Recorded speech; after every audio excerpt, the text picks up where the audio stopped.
मोहब्बत। हम बर्दाश्त कर गए 370 हड्डी, कुछ नहीं बोला। हम बर्दाश्त कर गए ट्रिपल तलाक, तुमने पास करा लिया, क्योंकि हम इस देश में अमन और शांति को बहाल रखना चाहते थे। हम बर्दाश्त कर गए कि बाबरी मस्जिद का फैसला प्रेशर में तुमने अपने पक्ष में करा लिया। लेकिन आपको दावत देता हूं कि आपको हमारे सामने आए और उस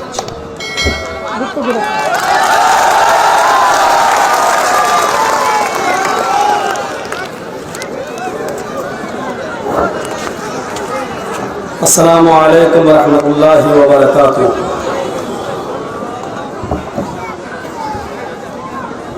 अल्हम्दुलिल्लाहि वहदह वस्सलातु वस्सलामु अला मन ला नबिय्य बअदह अम्मा बअद।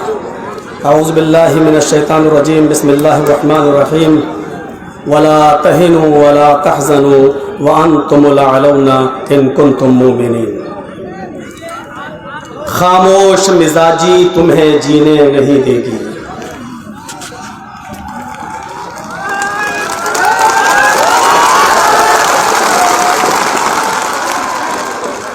खामोश मिजाजी तुम्हें जीने नहीं देगी।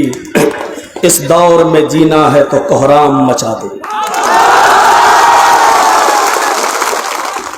स्टेज पर और मंच पर बैठे हुए हमारे निहायत ही मुअज़्ज़ज़ और सम्मानित अहबाब, मित्र, दोस्त, कौम व मिल्लत के रहबरान और जिम्मेदारान, और हज़ारों और लाखों की तादाद में पहुंचने वाली NRC और CAA के ख़िलाफ़ जमा होने वाले इस्लाम के और सच्चे मजहब इस्लाम के पक्के गयूरों,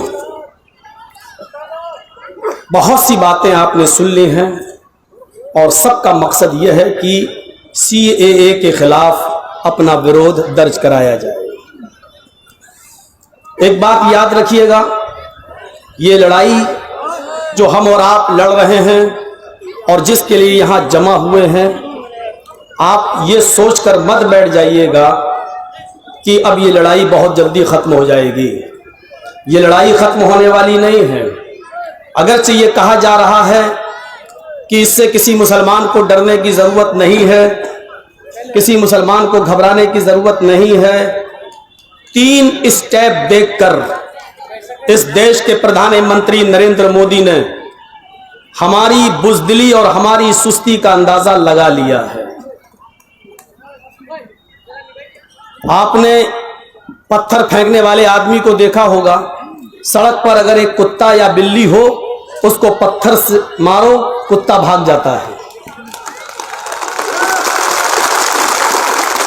बिल्ली को पत्थर मारा, बिल्ली भाग जाती है। और यही 3 स्टेप ट्रिपल तलाक का बिल लाकर मोदी ने एक पत्थर फेंका। उसने हमें बिखरा हुआ समझा। उसने फिर दूसरा पत्थर फेंका। दूसरा पत्थर क्या था? आपको अच्छी तरीके से मालूम है। ट्रिपल तलाक के बाद एक और बिल, और किसी न किसी तरीके से सुप्रीम कोर्ट के जजों को अपने अंडर में लेकर और प्रेशर बनाकर बाबरी मस्जिद का फैसला अपने हक में ले लिया। उसने दूसरा पत्थर फेंककर हमारी बुज़दिली और सुस्ती का सहारा लिया। फिर उसने एक और पत्थर फेंका, यह देखने के लिए कि मुसलमान किस हद तक पस्त हैं। कश्मीर से धारा 370 को हटाया और उस पर भी उसने हमारे सब्र का इम्तिहान लिया है। लेकिन इस मर्तबा बेचारा धोखा खा गया, क्योंकि उसने ये पत्थर किसी कुत्ते और बिल्ली पर नहीं, उसने ये पत्थर मधुमक्खी के छत्ते पर फेंका है। उसको अंदाजा है पत्थर फेंकने वाला भी वही, मारने वाला भी वही, लेकिन मधुमक्खियां वह नहीं हैं जो पत्थर फेंकने वाले को छोड़ दें। ये सारी मधुमक्खियां अपने छत्ते से टूटकर मोदी जी तुम्हें ऐसा नोचेंगी, ऐसा खाएंगी कि या तो तुम्हें ये कुर्सी छोड़ना पड़ेगी या तुम्हें CAA का बिल वापस लेना पड़ेगा। इस मर्तबा तुमने मधुमक्खी के छत्ते पर अपना पत्थर फेंका है, पत्थर। अल्लाह का हर काम हिकमत से भरा हुआ होता है। बहुत से मौलाना लोग यहां पर अपनी अपनी बात कह रहे थे, लेकिन मैं इसको उल्टे तरीके से सोचता हूं। मोदी जी ये थोड़ा सा जो बिल लाए हैं जो सीए के खिलाफ, ये तो मुझे मालूम है कि इनके बाप दादा परदादा सब आ जाएं, भारत से तो हमें कोई निकाल नहीं पाएगा। ये तो फैक्ट है, ये सच्चाई है। हम इतनी आसानी से निकलने वाले नहीं हैं, ना हमें कोई इतनी आसानी से निकाल सकता है। लेकिन हम इसको थोड़ा सा, हो सकता है कि मेरा विचार आप लोगों से अलग हो। मैं ये सोचता हूं कि ये बहुत अच्छा एक इन्होंने जो ये इस्तेमाल किया है सीए का बिल लाकर, एक तरीके से इसमें भी अल्लाह की कोई हिकमत है। हम मौलाना लोग सारे उलमा को और सारे फिरकों में बटे हुए लोगों को एक प्लेटफार्म पर लाने की कोशिश कर रहे थे, लेकिन हम लोग, तेरे पीछे मेरी नमाज नहीं, मेरे पीछे तेरी नमाज नहीं, तेरा जनाजा फला ने पढ़ लिया, निकाह टूट गया, हम लोग इसी में लगे हुए थे। मोदी जी ये आपका बहुत बड़ा एहसान है, हम मुसलमानों पर बहुत बड़ी कृपा है आपकी कि आपने हम तमाम मुसलमानों की यूनिटी को जगा दिया है और एक प्लेटफार्म पे कायम कर दिया है। एक प्लेटफार्म पर आप हमको ले आए हो। अब जब हम एक प्लेटफार्म पे आ ही गए हैं, तो अब हम सो रहे थे तब तक सपना देख रहे थे। अब हम सपना नहीं, अब इस सीएए को हकीकत में हटा कर दम लेंगे, इसको हटाकर हम सांस लेंगे, और उस वक्त तक हम अपने आप को चैन और नींद की सांस हम नहीं सोएंगे जब तक कि आप यह ऐलान न करें या सुप्रीम कोर्ट इस बिल पर स्टे न लगाए। हम उस वक्त तक, अब तो हमारी औरतें भी जाग चुकी हैं, हमारी महिलाएं भी जाग चुकी हैं, और जब महिलाएं किसी कौम की जाग जाएं तो याद रखना बड़े बड़े हुकूमतों को तारे दिन में नजर आने लगते हैं। शाहीन बाग की औरतें, लखनऊ की औरतें, और योगी जी सोशल मीडिया के जरिए मौलवी जर्जीस की आवाज तुम्हारे कानों में जा रही है। सुनो, बंगाल की पुलिस से सीखो, बंगाल के प्रशासन से सीखो किस तरीके से शांतिपूर्वक धरना किया जा सकता है, किस तरीके से प्रोटेस्ट संविधान के आईन में और दायरे में रहकर अमन और शांतिपूर्वक प्रोटेस्ट किया जा सकता है। योगी की पुलिस बंगाल की पुलिस से सबक सीखो, सबक, महाराष्ट्र की पुलिस से सबक सीखो। यह तुम्हारे लिए सबक सीखने का मौका है, सबक सीखो। हम इटावा में भी धरना दिए, औरतों को निकाला, लेकिन इटावा की औरतों पर लाठीचार्ज किया गया। मौलवी जर्जीस किशनगंज की धरती पर कांग्रेस के नेतृत्व में तौसीफ आलम की जेरे निगरानी होने वाले उस जुलूस में भी शरीक था, लेकिन किसी का इंडिया टीवी और जी न्यूज पर और सुदर्शन चैनल पर नहीं दिखाया। सबसे ज्यादा उसने मुझे नंगा करने की कोशिश की। मीडिया वालों, मुझे तुम्हारी हकीकत मालूम है, तुम किसकी गोद में पल रहे हो यह भी मालूम है, तुम्हारी हैसियत क्या है यह भी तुम्हें मालूम है। मैं ये भी जानता हूं कि तुम पैसों के चक्कर में अपनी मां, बहनों, बेटियों की इज्जत को, अस्मत को भी तार तार कर सकते हो, क्योंकि तुम्हारे ऊपर किसका हाथ है मैं अच्छी तरीके से जानता हूं। अर्थव्यवस्था और इधर उधर की बातें तुम उस पर डिबेट नहीं कर सकते हो, क्योंकि तुम्हारा चैनल बंद कर दिया जाएगा। यह तुम्हें भी मालूम है, यह तुम्हें भी मालूम है।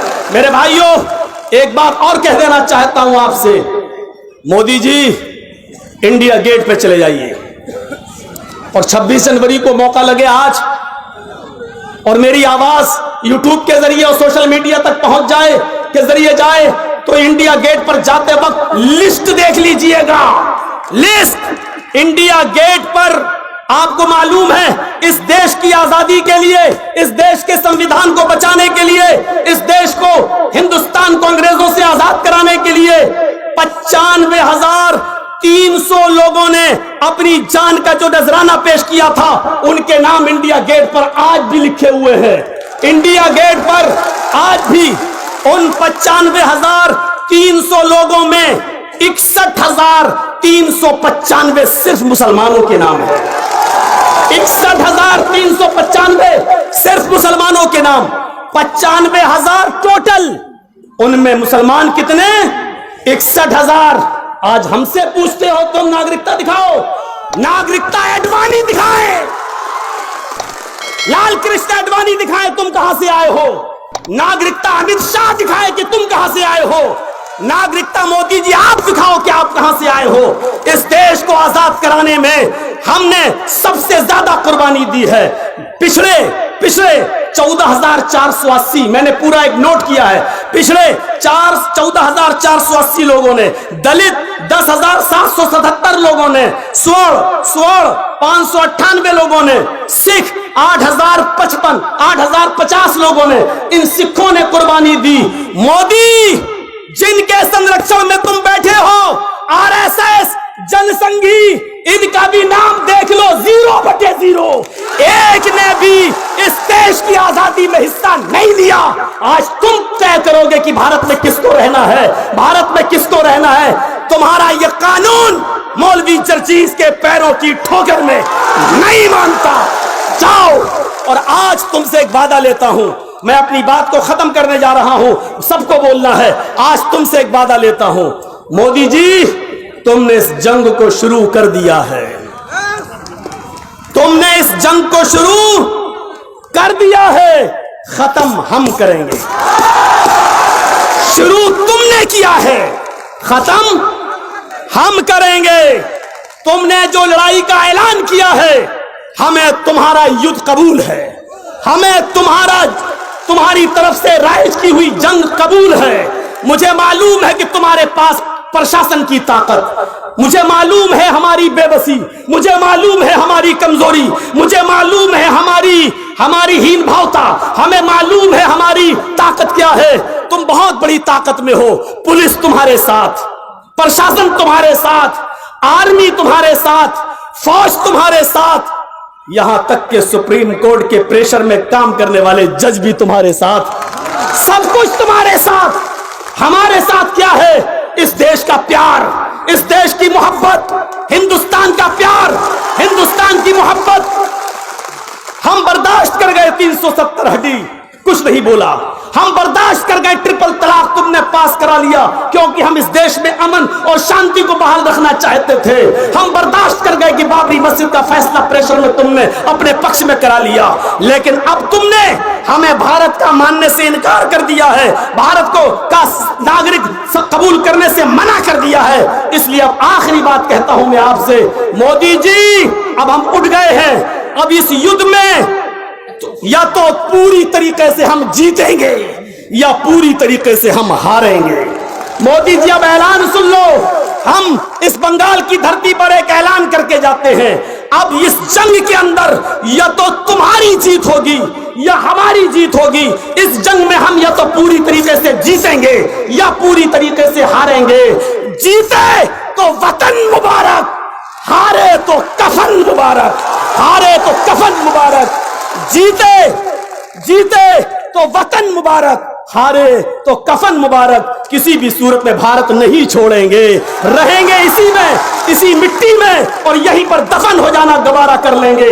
हमारी बॉडी को भारत की मिट्टी मिल जाए यही काफी है। हम दिन भर में 5 मरतबा नमाज पढ़कर इस देश की धरती को चूमते हैं 5 मरतबा। हमें इस देश की धरती का गद्दार न कहा जाए, इससे तुमसे ज्यादा हक हमारा है, तुमसे ज्यादा हकदार हम इस मुल्क में रहने के हैं। यही चंद शब्दों के बाद आपसे रुखसत होते हैं। यही आए तो पैमान लेकर उठिएगा कि जीते तो वतन मुबारक, हारे तो कफन मुबारक। जय हिंद, जय भारत, हिंदुस्तान जिंदाबाद, डॉक्टर अंबेडकर का संविधान जिंदाबाद, भारत जिंदाबाद, संविधान जिंदाबाद, अंबेडकर जिंदाबाद। सारी सेकुलर पार्टियों और विपक्षी दलों का मोस्ट वेलकम, स्वागत, जिन्होंने हमारे इसमें हिस्सा लिया है और अब सब हमारे साथ आ चुके हैं। सारी विपक्षी पार्टी, गए दिन के तन्हा था मैं अंजुमन में, गए दिन के तन्हा था मैं अंजुमन में, अब यहां मेरे चाहने वाले और भी हैं। अस्सलाम वालेकुम व रहमतुल्लाह।